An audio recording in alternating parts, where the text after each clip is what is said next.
ಸ್ನೇಹಿತರೆ, super finance Kannada ಚಾನಲ್ಗೆ ಸ್ವಾಗತ. ಸ್ನೇಹಿತರೆ, ಇಂದಿನ ವಿಡಿಯೋ ನಿಮ್ಮ ಜೀವನವನ್ನು ಬದಲಾಯಿಸಬಹುದು.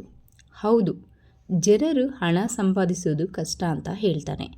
ಆದರೆ ನಿಜವಾದ ಸಮಸ್ಯೆ ಹಣ ಸಂಪಾದಿಸುವುದಲ್ಲ, ಹಣವನ್ನು ಉಳಿಸಿಕೊಳ್ಳುವುದು.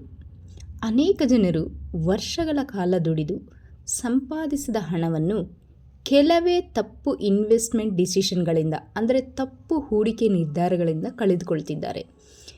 ಯಾರೋ ಹೇಳಿದ್ರಂತ ಇನ್ವೆಸ್ಟ್ಮೆಂಟ್ ಮಾಡೋದು, ಸೋಷಿಯಲ್ ಮೀಡಿಯಾ ನೋಡಿ ಸ್ಟಾಕ್ ಖರೀದಿ ಮಾಡೋದು, ಎಲ್ಲ ಹಣವನ್ನು ಒಂದೇ ಜಾಗದಲ್ಲಿ ಹಾಕೋದು, ಇವು ಸಣ್ಣ ಸಣ್ಣ ತಪ್ಪುಗಳಂತೆ ಕಾಣಬಹುದು ನಮಗೂ ನಿಮಗೂ.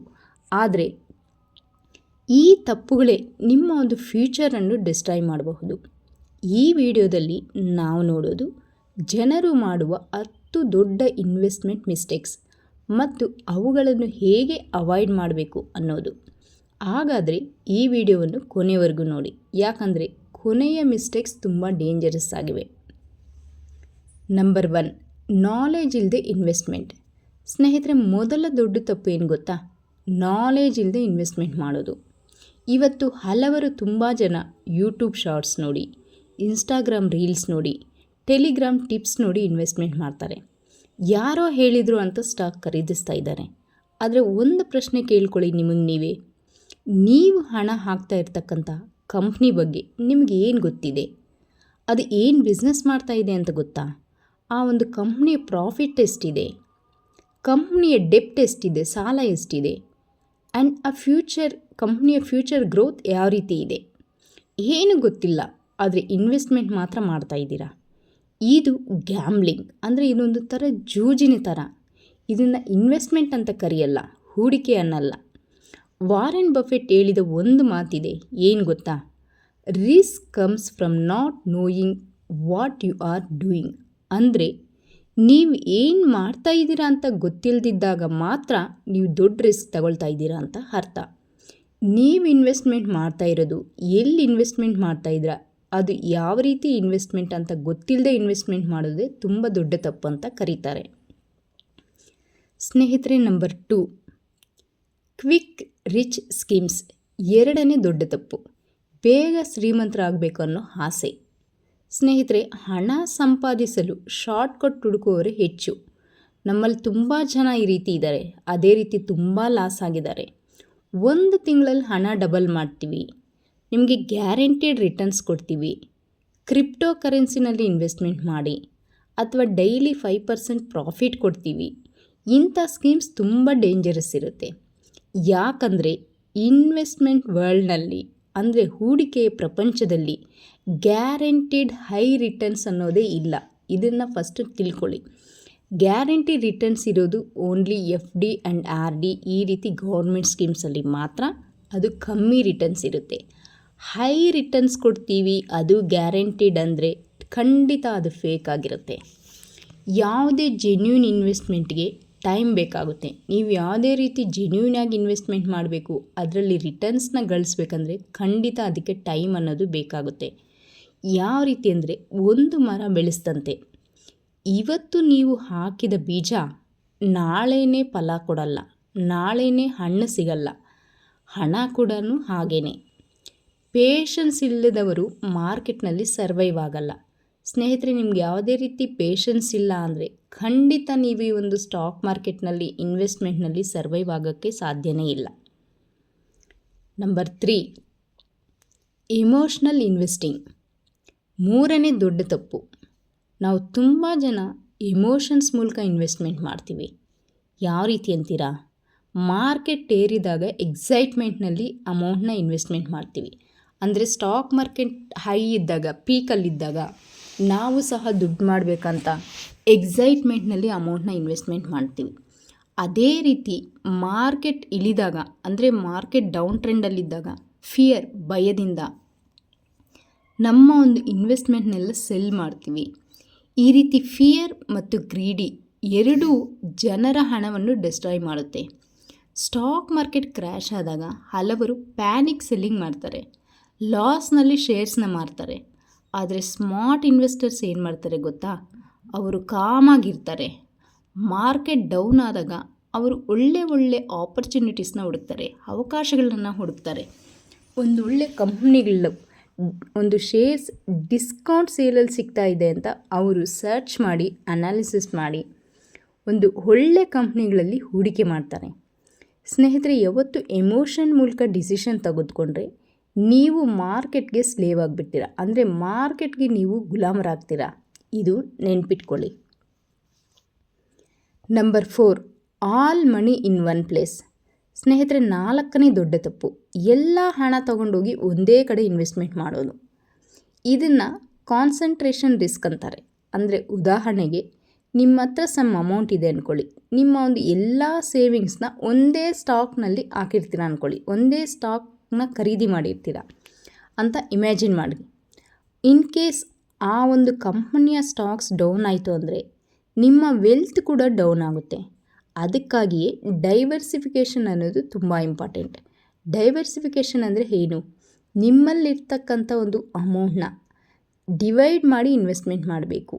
ಸ್ವಲ್ಪ ಅಮೌಂಟ್ ಮ್ಯೂಚುವಲ್ ಫಂಡ್ಸಲ್ಲಿ, ಸ್ವಲ್ಪ ಅಮೌಂಟ್ ಗೋಲ್ಡಲ್ಲಿ, ಸ್ವಲ್ಪ ಅಮೌಂಟ್ ಎಮರ್ಜೆನ್ಸಿ ಫಂಡಲ್ಲಿ, ಸ್ವಲ್ಪ ಅಮೌಂಟ್ ಸ್ಟಾಕ್ಸಲ್ಲಿ, ಈ ರೀತಿ ಬ್ಯಾಲೆನ್ಸ್ ಮಾಡಿ ಇನ್ವೆಸ್ಟ್ಮೆಂಟ್ ಮಾಡಬೇಕು. ಸ್ನೇಹಿತರೆ, ಈ ವಿಡಿಯೋನ ಕಂಟಿನ್ಯೂ ಮಾಡೋಕ್ಕೂ ಮೊದಲು ನಿಮಗೆ ಯಾರಿಗಾದರೂ ಸ್ಟಾಕ್ ಮಾರ್ಕೆಟ್ ಬಗ್ಗೆ ನಾಲೆಜ್ ಬೇಕಂದರೆ, ಇನ್ವೆಸ್ಟ್ಮೆಂಟ್ ಬಗ್ಗೆ ತಿಳ್ಕೋಬೇಕಂದ್ರೆ ಈ ಒಂದು ವಿಡಿಯೋ ಡಿಸ್ಕ್ರಿಪ್ಷನಲ್ಲಿ ಲಿಂಕ್ನ ಕೊಟ್ಟಿರ್ತೀನಿ.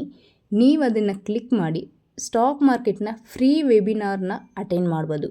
ಅದು ಇಂಗ್ಲೀಷ್ ಆ್ಯಂಡ್ ತೆಲುಗು ಎರಡರಲ್ಲೂ ಇರುತ್ತೆ. ನೀವು ಅಟೆಂಡ್ ಮಾಡಿ ಆ ಒಂದು ನಾಲೆಜ್ನ ಪಡ್ಕೋಬೋದು.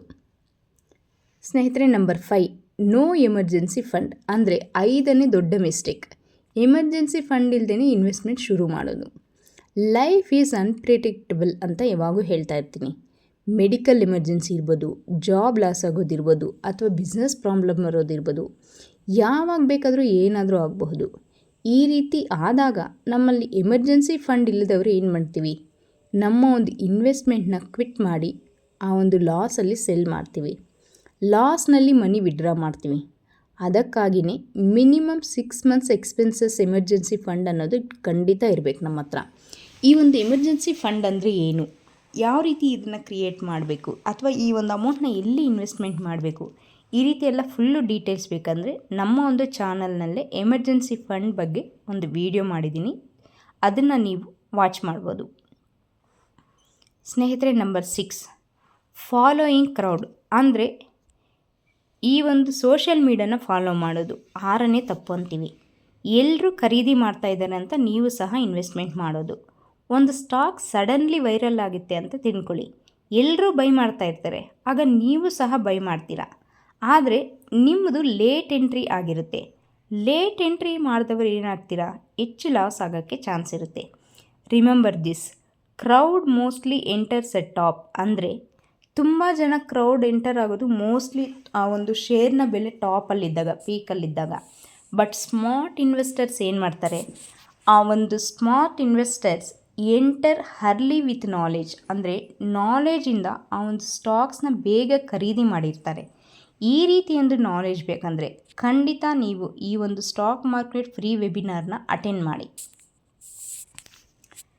Number 7, ignoring inflation. 7ನೇ ದೊಡ್ಡ ತಪ್ಪು. ಅಂದರೆ ಮನಿ ಸೇವಿಂಗ್ಸ್ ಅಕೌಂಟ್ನಲ್ಲಿ ಐಡಲ್ ಆಗಿ ಇರೋದು. ಮನಿ ಸೇವಿಂಗ್ಸ್ ಅಕೌಂಟ್ನಲ್ಲಿ ಹಂಗೆ ಸೇವ್ ಮಾಡಿ ಇಡೋದು. ಇನ್ಫ್ಲೇಷನ್ ಕ್ವೈಟ್ಲಿ ನಿಮ್ಮ ಒಂದು ವೆಲ್ತ್ನ ತಿಂತಾ ಇದೆ. ಅಂದರೆ ಹಣದುಬ್ಬರ ಅನ್ನೋದು ನಿಮಗೆ ಗೊತ್ತಿಲ್ಲದೇ ನಿಮ್ಮ ಒಂದು ಹಣವನ್ನು ನುಂಗ್ತಾ ಇದೆ. ಇವತ್ತು 100 ರೂಪಾಯಿಗೆ ಸಿಗುವಂಥ ವಸ್ತು 10 ವರ್ಷದ ನಂತರ 200 ರೂಪಾಯಿ ಆಗಿರಬಹುದು. ಆದರೆ ಮನಿ ವ್ಯಾಲ್ಯೂ ಮಾತ್ರ ರೆಡ್ಯೂಸ್ ಆಗ್ತಾನೆ ಇದೆ. ನೀವು ಕೊಳ್ಳೋವಂಥ ವಸ್ತು ಬೆಲೆ ಮಾತ್ರ ದುಬಾರಿ ಆಗ್ತಾನೆ ಇದೆ. ಅದಕ್ಕಾಗಿ ಇನ್ವೆಸ್ಟ್ಮೆಂಟ್ ಅನ್ನೋದು ಖಂಡಿತ ವೆರಿ ಇಂಪಾರ್ಟೆಂಟ್. ಈಗಲೇ ಇನ್ವೆಸ್ಟ್ಮೆಂಟ್ ಅನ್ನೋದು ಶುರು ಮಾಡಿ. Number 8, no long term vision. No long term vision ಅಂದರೆ ಶಾರ್ಟ್ ಟರ್ಮ್ ಥಿಂಕಿಂಗ್ ಮಾಡೋದು ತುಂಬ ಜನ. ನೀವೆಲ್ಲ ತುಂಬ ಶಾರ್ಟ್ ಟರ್ಮಲ್ಲಿ ಥಿಂಕ್ ಮಾಡ್ತೀವಿ. ಜನರಿಗೆ ಇನ್ಸ್ಟೆಂಟ್ ರಿಸಲ್ಟ್ ಬೇಕು, ಇನ್ಸ್ಟೆಂಟ್ ಬೇಗ ದೊಡ್ಡ ಶ್ರೀಮಂತರಾಗಬೇಕು. 1 ತಿಂಗಳಲ್ಲಿ ರಿಟರ್ನ್ಸ್ ಯಾವುದೇ ರೀತಿ ಬಂದಿಲ್ಲ ಅಂದರೆ ಆ ಒಂದು ಇನ್ವೆಸ್ಟ್ಮೆಂಟ್ನ ಒಂದು ಚೇಂಜ್ ಮಾಡ್ತಾರೆ ಅವರು. ಆದರೆ ರಿಯಲ್ ವೆಲ್ತ್ ಅನ್ನೋದು ಲಾಂಗ್ ಟರ್ಮ್ನಲ್ಲಿ ಬಿಲ್ಡ್ ಆಗುತ್ತೆ. ಕನ್ಸಿಸ್ಟೆನ್ಸಿ ಇರಬೇಕು, ಪೇಷನ್ಸ್ ಇರಬೇಕು. ಅದಾಗ ಮಾತ್ರ ವೆಲ್ತ್ನ ಕ್ರಿಯೇಟ್ ಮಾಡೋಕ್ಕೆ ಚಾನ್ಸಸ್ ಇರುತ್ತೆ. ನಂಬರ್ 9, ಲೋನ್ ತೆಗೆದು ಇನ್ವೆಸ್ಟ್ಮೆಂಟ್ ಮಾಡೋದು. 9ನೇ ಡೇಂಜರಸ್ ಮಿಸ್ಟೇಕ್ ಅಂತಲೇ ಕರಿಬೋದು.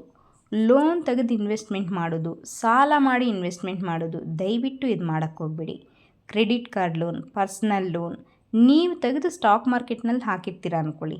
ಇನ್ ಕೇಸ್ ಮಾರ್ಕೆಟ್ ಡೌನ್ ಆಯ್ತಂದರೆ ಏನು, ಡಬಲ್ ಪ್ರೆಷರ್ ಆಗುತ್ತೆ. ಆ ಕಡೆ ಸಾಲ, ಅದಕ್ಕೆ ಬಡ್ಡಿ ಕಟ್ಟಬೇಕು, ಈ ಒಂದು ಇನ್ವೆಸ್ಟ್ಮೆಂಟ್ ಕೂಡ ಲಾಸಲ್ಲಿರುತ್ತೆ.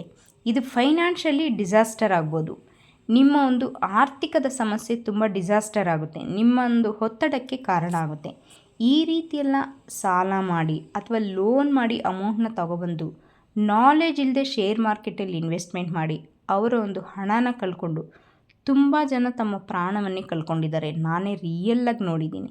ದಯವಿಟ್ಟು ಈ ರೀತಿ ತಪ್ಪುಗಳೆಲ್ಲ ಮಾಡೋಕ್ಕೆ ಹೋಗ್ಬೇಡಿ. ಇನ್ವೆಸ್ಟ್ಮೆಂಟ್ ಅನ್ನೋದು ಪ್ಯೂರ್ ನಾಲೆಜ್ ಇದ್ದರೆ ಮಾತ್ರ ಮಾಡಬೇಕು. ನಂಬರ್ 10, ಸ್ಟಾರ್ಟ್ ಮಾಡದೇ ಇರೋದು. ಇದು ಅತಿ ಕೊನೆ ಮತ್ತು ಬಿಗ್ಗೆಸ್ಟ್ ಮಿಸ್ಟೇಕ್ ಅಂತ ಕರಿಬೋದು. ಇನ್ವೆಸ್ಟ್ಮೆಂಟ್ ಸ್ಟಾರ್ಟ್ ಮಾಡ್ದೇ ಇರೋದು. ಹಲವರು ಹೇಳ್ತಾರೆ, ತುಂಬ ಜನ ಹೇಳ್ತಾರೆ, ಮತ್ತೆ ಮಾಡಿದ್ರೆ ಆಯ್ತು ಬಿಡು, ಮತ್ತೆ ನಂತರ ಸ್ಟಾರ್ಟ್ ಮಾಡ್ತೀನಿ ಇನ್ವೆಸ್ಟ್ಮೆಂಟ್, ಇನ್ನೂ ನನ್ನ ಸ್ಯಾಲ್ರಿ ಜಾಸ್ತಿ ಆದಮೇಲೆ ಮಾಡ್ತೀನಿ, ನನಗಿವಾಗ ಬರ್ತಕ್ಕಂಥ ಇನ್ಕಮ್ ತುಂಬ ಕಮ್ಮಿ ಇದೆ, ಇನ್ನೂ ಟೈಮ್ ಇದೆ, ನಾನು 20s ಅಥವಾ 30ಸಲ್ಲಿದ್ದೀನಿ, ನನಗಿನ್ನೂ ಟೈಮ್ ಇದೆ. ಆದರೆ ಒಂದು ಮಾತ್ರ ನೆನ್ಪಿಟ್ಕೊಳ್ಳಿ ಸ್ನೇಹಿತರೆ, ಟೈಮ್ ವೆಯ್ಟ್ ಮಾಡಲ್ಲ. ನಿಮಗೋಸ್ಕರ ಯಾವತ್ತೂ ಟೈಮ್ ವೆಯ್ಟ್ ಮಾಡಲ್ಲ. ಕಾಂಪೌಂಡ್ ಇಂಟ್ರೆಸ್ಟ್ ಪವರ್ ಅರ್ಲಿ ಸ್ಟಾರ್ಟರ್ಸ್ಗೆ ಮಾತ್ರ ಹೆಚ್ಚು ಬೆನಿಫಿಟ್ ಕೊಡುತ್ತೆ. ನಿಮಗೆ ಒಂದು ಕಾಂಪೌಂಡ್ ಇಂಟ್ರೆಸ್ಟ್ನ ಬೆನಿಫಿಟ್ ಸಿಗಬೇಕಂದ್ರೆ ಖಂಡಿತ ನೀವು ಚಿಕ್ಕ ವಯಸ್ಸಿಂದನೇ ಇನ್ವೆಸ್ಟ್ಮೆಂಟ್ ಅನ್ನೋದು ಶುರು ಮಾಡಬೇಕು. ನಿಮ್ಮ ಒಂದು ಚಿಕ್ಕ ಅಮೌಂಟ್ ಆದರೂ ಪರವಾಗಿಲ್ಲ, ಅರ್ಲಿ ಸ್ಟಾರ್ಟ್ ಮಾಡಿದ್ರೆ ಫ್ಯೂಚರ್ನಲ್ಲಿ ಹ್ಯೂಜ್ ವೆಲ್ತ್ ಅನ್ನೋದು ಕ್ರಿಯೇಟ್ ಮಾಡುತ್ತೆ. ಪ್ರಪಂಚದ ಧನಿಕರಲ್ಲಿ ಒಬ್ಬರಾಗಿರ್ತಕ್ಕಂಥ ದ ಲೆಜೆಂಡ್ರಿ ಇನ್ವೆಸ್ಟರ್ ಅಂತಲೇ ಕರೀತಾರೆ. ದ ವರ್ಲ್ಡಲ್ಲಿ ಲೆಜೆಂಡ್ರಿ ಇನ್ವೆಸ್ಟರ್ ಅಂತ ವಾರೆನ್ ಬಫೆಟ್ ಅವರು ತಮ್ಮ 12ನೇ ವಯಸ್ಸಿಗೆ ಇನ್ವೆಸ್ಟ್ಮೆಂಟ್ನ ಶುರು ಮಾಡಿದ್ರು. ಅದಕ್ಕೆ ಅವರು ಇವಾಗ ಪ್ರಪಂಚದ ಧನಿಕರಲ್ಲಿ ಒಬ್ಬರಾಗಿದ್ದಾರೆ. ಸ್ನೇಹಿತರೆ, ಇನ್ವೆಸ್ಟ್ಮೆಂಟ್ ಅನ್ನೋದು ಕೇವಲ ಹಣದ ಗೇಮ್ ಅಲ್ಲ, ಮನಿ ಗೇಮ್ ಅಲ್ಲ. ಇದು discipline game, patience game and knowledge game. Rich people ಮತ್ತು ಪೂರ್ ಪೀಪಲ್ ಇಬ್ಬರಿಗೂ ಇರ್ತಕ್ಕಂಥ ಒಂದು ದೊಡ್ಡ ಡಿಫ್ರೆನ್ಸ್ ಏನಾರು ಗೊತ್ತಾ? ಇನ್ಕಮ್ ಅಲ್ಲ. ಖಂಡಿತ ನೀವು ಇದನ್ನು ನಿಮ್ಮ ಮೈಂಡಿಂದ ತೆಗೀರಿ. ಅವ್ರಿಗೂ ನಮಗೂ ಇರ್ತಕ್ಕಂಥದ್ದು ಡಿಫ್ರೆನ್ಸ್ ಇನ್ಕಮ್ ಅಲ್ಲ. ಡಿಫ್ರೆನ್ಸ್ ಏನು ಗೊತ್ತಾ? ನಮಗೂ ಅವ್ರಿಗಿರೋದು ಒಂದು ಚಿಕ್ಕ ಡಿಫ್ರೆನ್ಸ್ ಇದೆ. ಅದೇ ಮನಿ ಮ್ಯಾನೇಜ್ಮೆಂಟ್. ಹಣನ ಯಾವ ರೀತಿ ಉಪಯೋಗಿಸ್ಬೇಕು ಅಂತ ಗೊತ್ತಿಲ್ಲದೆ ಇರೋದು. ನೀವು ಇವತ್ತು ಸರಿಯಾದ ಫೈನಾನ್ಷಿಯಲ್ ಡಿಸಿಷನ್ ತಗೊಂಡ್ರೆ ನಿಮ್ಮ ಫ್ಯೂಚರ್ ಜನ್ರೇಷನ್ಗೂ ಕೂಡ ಬೆನಿಫಿಟ್ ಸಿಗುತ್ತೆ. ನಿಮ್ಮ ಮಕ್ಕಳು ಅಥವಾ ಮೊಮ್ಮಕ್ಕಳು ಆ ರೀತಿ ಫ್ಯೂಚರ್ ಜನ್ರೇಷನ್ಗೂ ಒಳ್ಳೆ ಬೆನಿಫಿಟ್ ಸಿಗುತ್ತೆ. ಹಾಗಾಗಿ ಸ್ನೇಹಿತರೆ, ಇನ್ವೆಸ್ಟ್ಮೆಂಟ್ ಮಾಡೋ ಮೊದಲು ಲರ್ನ್ ಮಾಡಿ, ರಿಸರ್ಚ್ ಮಾಡಿ, ಪೇಷನ್ಸ್ ಇಟ್ಕೊಳ್ಳಿ. ಒಂದು ದಿನದಲ್ಲಿ ಶ್ರೀಮಂತರಾಗಲು ಟ್ರೈ ಮಾಡಬೇಡಿ. ಪ್ರತಿ ತಿಂಗಳು ಕನ್ಸಿಸ್ಟೆನ್ಸಿ ಮೇಂಟೈನ್ ಮಾಡಿ. ಒಂದು ದಿನ ನೀವು ಹಿಂತಿರುಗಿ ನೋಡಿದ್ರೆ ನಿಮ್ಮ ಒಂದು ಫೈನಾನ್ಷಿಯಲ್ ಲೈಫ್ ಅನ್ನೋದು ಸಂಪೂರ್ಣ ಚೇಂಜ್ ಆಗಿರುತ್ತೆ. ನಿಮ್ಮ ಒಂದು ಫೈನಾನ್ಷಿಯಲ್ ಜರ್ನಿ ಅನ್ನೋದು ಖಂಡಿತ ಬದಲಾಗಿರುತ್ತೆ. ಸ್ನೇಹಿತರೆ, ಈ ವಿಡಿಯೋ ನಿಮಗೆ ಯೂಸ್ಫುಲ್ ಅನಿಸಿದರೆ ಲೈಕ್ ಮಾಡಿ, ನಿಮ್ಮ ಒಂದು ಫ್ರೆಂಡ್ಸ್ ಮತ್ತು ಫ್ಯಾಮಿಲಿ ಜೊತೆ ಶೇರ್ ಮಾಡಿ, ಮತ್ತು ಫೈನಾನ್ಸ್ ರಿಲೇಟೆಡ್ ಕನ್ನಡ ವೀಡಿಯೋಸ್ಗಾಗಿ ನಮ್ಮ ಒಂದು ಚಾನಲ್ನ ಸಬ್ಸ್ಕ್ರೈಬ್ ಮಾಡಿ.